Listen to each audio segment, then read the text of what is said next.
معه وطلعوا برا مكة وبدأوا يدخلون بنفق من نفق الكبري.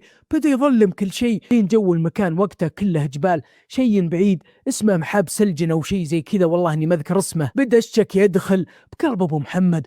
المسافة طولت والطريق تغير والأحياء صارت غريبة. وصلوا للمنطقة وسعد يوقف وأبو محمد يقول: وراكم وقفتوا يا عيالي؟ وبنفس اللحظة سعد سحب سكينة والتفت على أبو محمد وطير عينه وقال له: هات اللي معك كله. أبو محمد تجمد مكانه وقال له: يقول: يا ولدي احنا جايين نطلب الله، تكفون يا عيالي، والله اني مسافر ما معي غير حق عمرتي، جايين نقضي فرض ربنا ونمشي، خوفوا والله يا الربع، خوفوا والله لا تخلون الشيطان يوسوس لكم. سعد قمز بين مرتبة السواق ومرتبته وغال أبو محمد وحط السكين، قال: يقول لك لا تكثر لا تكثر لغرزها بقلبك. مرت أبو محمد قمزت وصرخت قالت: تكفى يا فلان، خذ اللي تبي، خذ كل شيء معي، بس خرج لي لا تلمسه.